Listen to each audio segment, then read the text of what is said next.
Welcome. Ever wonder why life feels like a constant struggle? We're diving deep into the sensory trap to understand why our five senses often lead to suffering. Ancient wisdom identifies our very body and how we experience the world as a primary source of distress. The hook is powerful. Did you know that your body, the tool you use to see, hear, and feel, is considered a primary source of your distress? We spend all our time chasing pleasant sights and fleeing uncomfortable ones. But this pursuit often leaves us with a chronic sense of unease. Why? In this video, we'll methodically explain how sensory experience translates into suffering. By the end, you'll gain the insight to stop being a victim of your own experiences and start cultivating an unshakable peace. We'll follow a clear roadmap.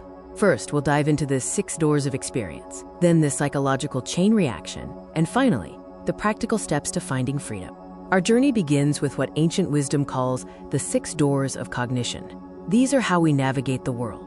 The 6 doors include the 5 familiar senses: eye, ear, nose, tongue, and body. But there's a 6th crucial one, the mind itself, which processes all thoughts and ideas. Think of these senses as doors in a house.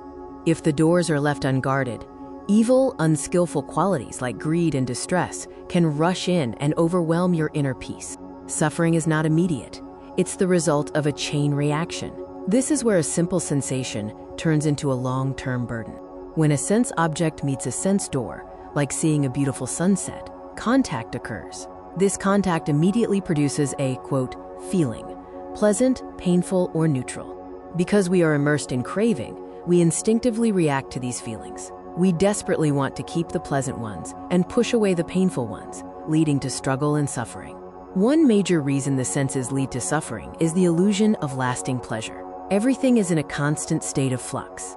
This transiency, known as Anicca, means no sensory experience stays the same for 2 moments. When we try to grasp or clutch at these fleeting moments, we suffer. Enjoying pleasure without understanding its fleeting nature is like holding a burning grass torch against the wind. If you don't drop it quickly, you will inevitably be burned. The most subtle suffering is the conceit of I am. We identify with our sensory experiences, thinking, I am seeing, or this feeling is mine.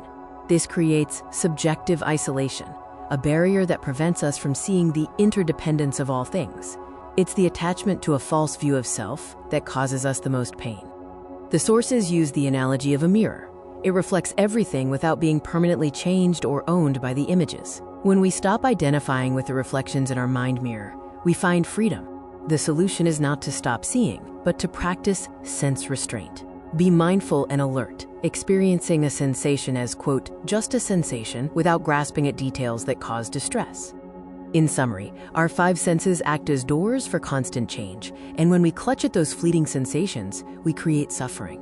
Guarding these doors is the path to peace. By understanding the chain reaction from contact to craving and realizing the illusion of permanence, you can transform agitation into unshakable peace. How would your next hour change if you viewed your sensations as passing guests in your mind, rather than as fixed parts of who you are? Thank you for watching and exploring this deep concept with me. If you found this insight valuable, please like and subscribe for more content on mindfulness and freedom. Next time, we'll discuss the power of intentional breathing. See you then.